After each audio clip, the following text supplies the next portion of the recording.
राजा शोध संस्थान के पूर्व निदेशक वाईपी सिंह कहते हैं कि एक मकान का निर्माण करने में महीनों और साल का समय आज भी लग जाता है, तो एक पूरा शहर कितने सालों में बसा होगा, इसका महज अनुमान लगाया जा सकता है। होंडुरास के इस लुप्त शहर में लोग बंदर की पूजा करते थे, जो निश्चित तौर पर रामायण के हनुमान ही हैं। यह अहिरावण का राज्य क्षेत्र था और वह राम व लक्ष्मण को उठाकर वहां ले गया था, जहां से हनुमान जी उन्हें वापस लाते हैं। यही वजह है कि उस क्षेत्र के लोगों ने हनुमान जी को महाशक्तिशाली मानते हुए उनकी पूजा करनी शुरू कर दी और उन्हें अपना भगवान माना।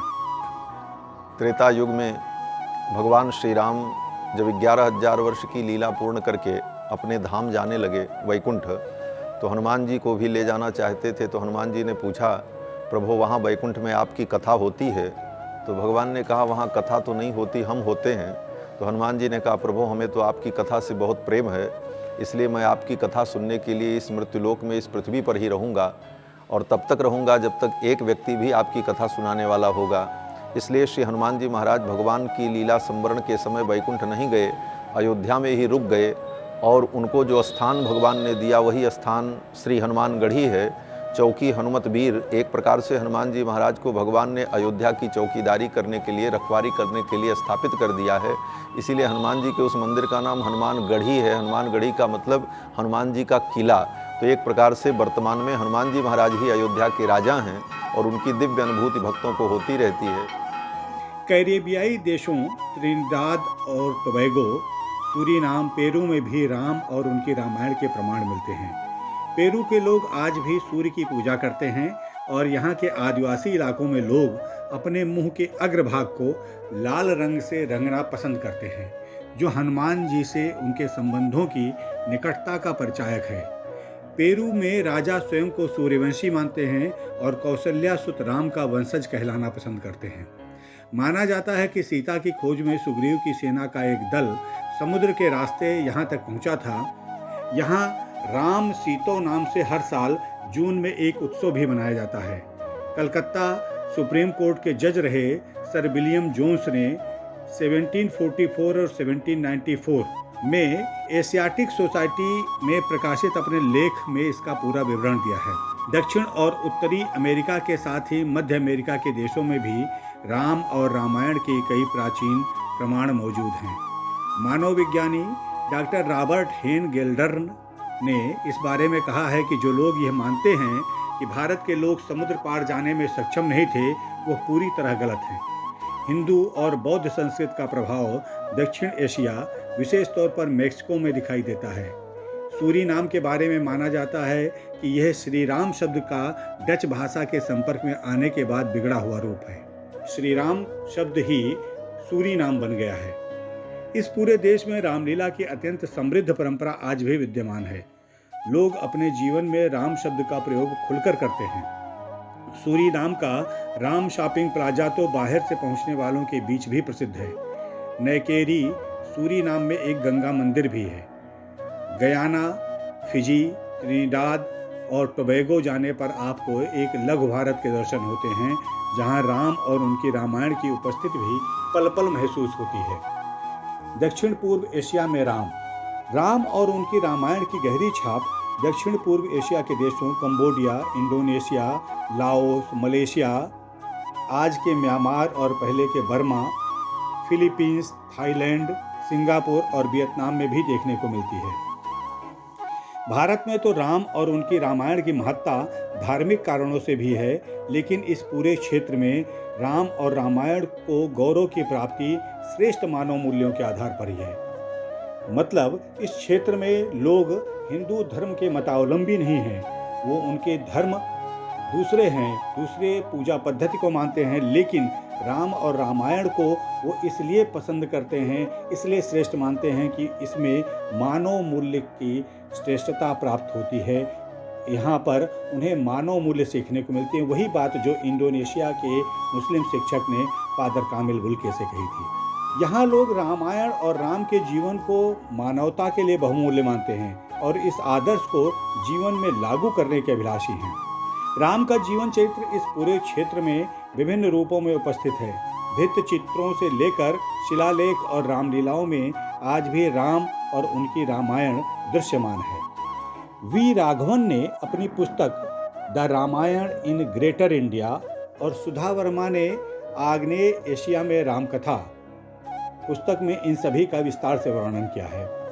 लाओस, कंपूचिया और थाईलैंड के राजमहलों और बौद्ध विहारों की दीवारों पर रामायण की पूरी कहानी चित्रों के रूप में संरक्षित है। लाओस के बौद्ध विहारों की दीवारों पर स्थानीय रामायण फ्रलक फ्रलाम अर्थात प्रिय लक्ष्मण प्रिय राम की कथा क्रमवार अंकित है।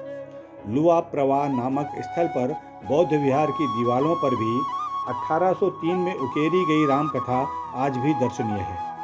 थाईलैंड के राजमहल परिसर में स्थित बुद्ध मंदिर की दीवारों पर थाई रामायण राम किएन को चित्रित किया गया है। इंडोनेशिया के बाली द्वीप में सीता की अग्नि परीक्षा का चित्र सर्वाधिक लोकप्रिय है। वियतनाम, जिसे आज वियतनाम कहा जाता है, उसे भारत के प्राचीन ग्रंथों में चंपा देश बताया गया है। वियतनाम के बोचान नामक स्थान पर लगभग 2000 साल पुराना क्षतिग्रस्त शिलालेख मिला है, जिस पर लिखा है लोकस्य गता गतिम। क्या इसे मात्र संयोग माना जा सकता है कि वाल्मीकि रामायण के अयोध्या कांड में भी एक ऐसा ही श्लोक विद्यमान है? वो श्लोक है क्रुद्धम आज्ञाय रामम तु वसिष्ठ प्रत्युवाचः जाबाल रपि जानीते लोकस्यास गता गतिम। वियतनाम में वाल्मीकि रामायण के पहुंचने के अन्य प्रमाण भी हैं। स्थानीय राजा प्रकाश धर्म, वियतनाम के एक राजा थे, राजा प्रकाश धर्म, उन्होंने वो 653 टू 679 653 से 679वीं ईस्वी तक का उनका कार्यकाल बताया जाता है।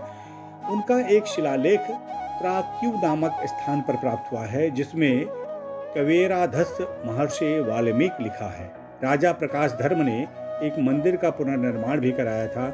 इसका विवरण भी शिलालेख पर पूजा स्थानम पुनस्तस्य कृतः मौजूद है। कंपूचिया आज का कंबोडिया है, लेकिन 598 ईस्वी 598 ईस्वी के एक शिलालेख से पता चलता है कि सम्राट भाववर्मन ने सोम शर्मा नामक एक ब्राह्मण को अर्क यानी सूर्य सहित त्रिभुवनेश्वर की स्थापना कराने के लिए दक्षिणा द्रव्य दिया था।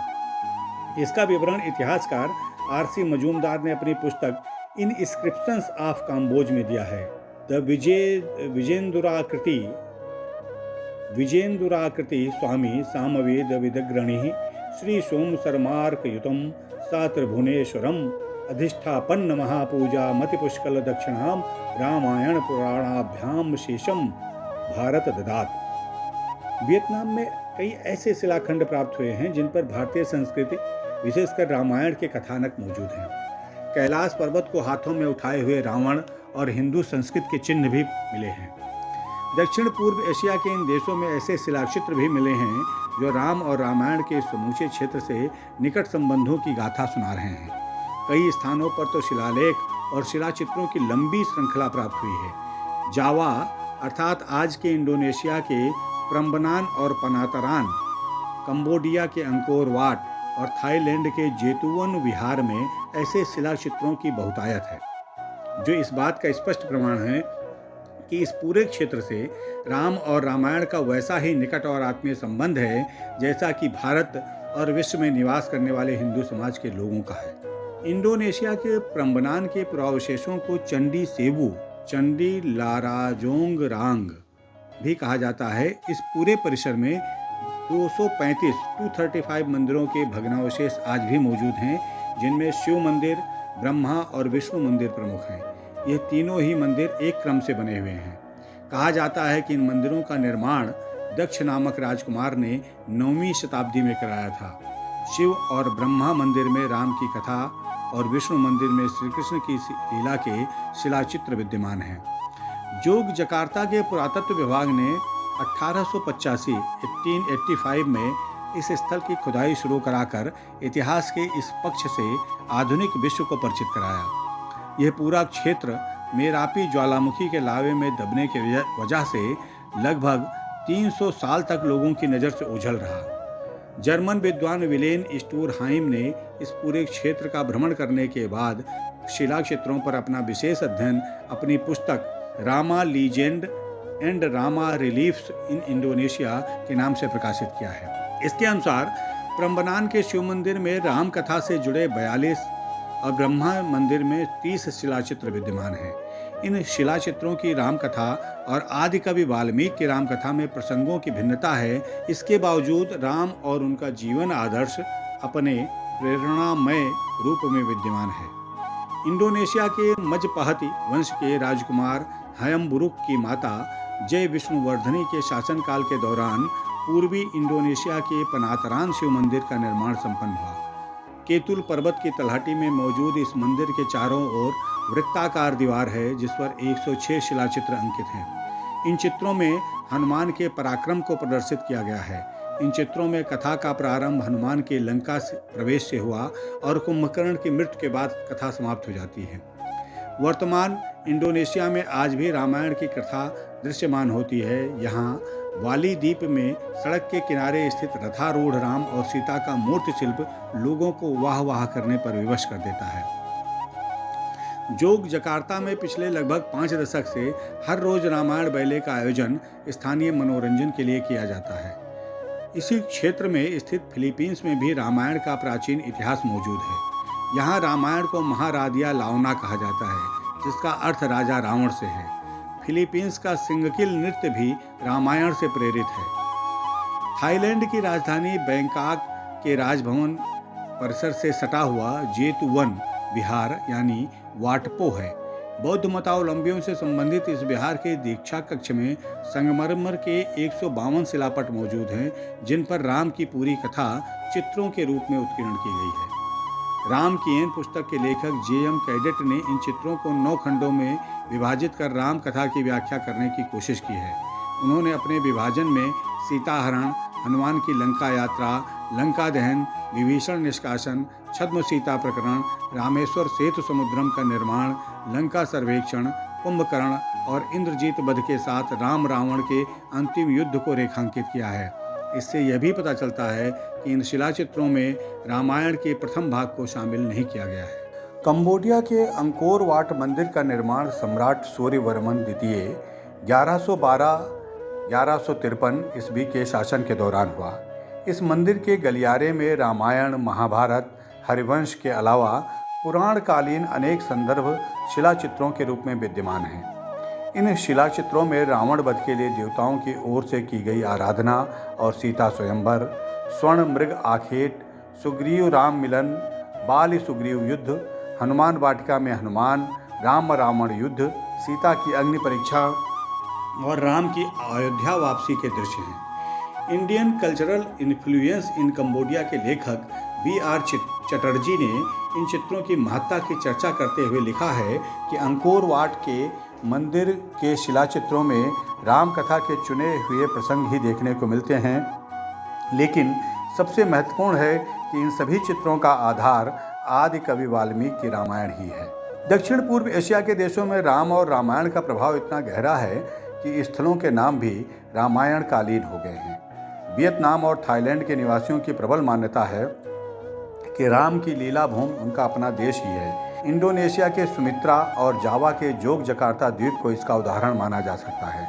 राजा दशरथ की तीसरी पत्नी सुमित्रा हैं जो लक्ष्मण और शत्रुघ्न की मां होने के साथ ही राम की भी प्रिय माता हैं। उनके नाम पर ही सुमित्रा द्वीप बना है। इसी तरह जोग जकार्ता भी संस्कृत और जावा की स्थानीय भाषा जावानी शब्द से माना जाता है। विद्वानों का मत है कि योग्याकार्टा ही आगे चलकर जोग जकार्ता बना।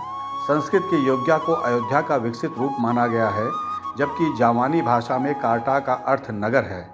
ऐसे में योग्याकार्टा का अर्थ अयोध्या नगर है, जो आज जोग जकार्ता के रूप में जाना जाता है। जावा की एक नदी का नाम सेरियू है, जो अयोध्या में बहने वाली सरयू नदी का स्मरण कराती है। इसी क्षेत्र में एक शहर का नाम किष्किंधा है, जो रामायण के किष्किंधा से निकटतम है। जावा के एक शहर का नाम सेतुविंदा है, जो सेतुबंधु रामेश्वरम का जावानी भाषा में परिवर्तित रूप है। इंडोनेशिया का प्रतीक चिन्ह गरुड़ है, जो भगवान विष्णु का वाहन है। थाईलैंड में प्राचीन नगर द्वारावती का विवरण प्राप्त होता है। इस द्वारावती को द्वारिका कहा जा सकता है।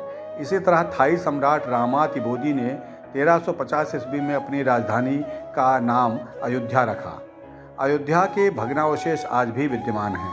अयोध्या के पतन के बाद थाई नरेश के सेनापति चाओ फ्रा चक्री को देशवासियों ने राजा बनाया और उसका राज्याभिषेक राम प्रथम के नाम से किया गया। राम प्रथम ने बैंकॉक को अपनी राजधानी बनाया। तब से आज तक थाईलैंड के सभी राजा अपने नाम के साथ राम की उपाधि का धारण करते हैं। उड़ीसा में हरे राम की पूजा की जाती है। यहाँ राम की जितनी मूर्तियाँ या चित्र हैं उन सब में उनका रंग हरा है, जबकि ठीक कृष्ण का रंग नीला है। हरा रंग समृद्धि का प्रतीक है। कलिंग युद्ध के बाद उड़ीसा के लोगों ने दक्षिण पूर्व एशिया की ओर गमन किया और उनके साथ ही राम और रामायण दोनों ही इन देशों तक पहुँचे। राम का जीवन चरित्र इतना मनमोहक और मानव मूल्यों से समृद्ध है कि जिस भी क्षेत्र के मनुष्यों का राम और रामायण से परिचय हुआ वो सब राममय हो गए। सत्य, सनातन, संस्कृति, वैदिक साहित्य, पौराणिकता और प्राचीन सभ्यता से जुड़ी रोचक जानकारी प्राप्त करने के लिए द हिंदू टुडे चैनल को सब्सक्राइब और शेयर करें। और हाँ, नोटिफिकेशन के लिए कृपया बेल आइकॉन भी ज़रूर दबाएं।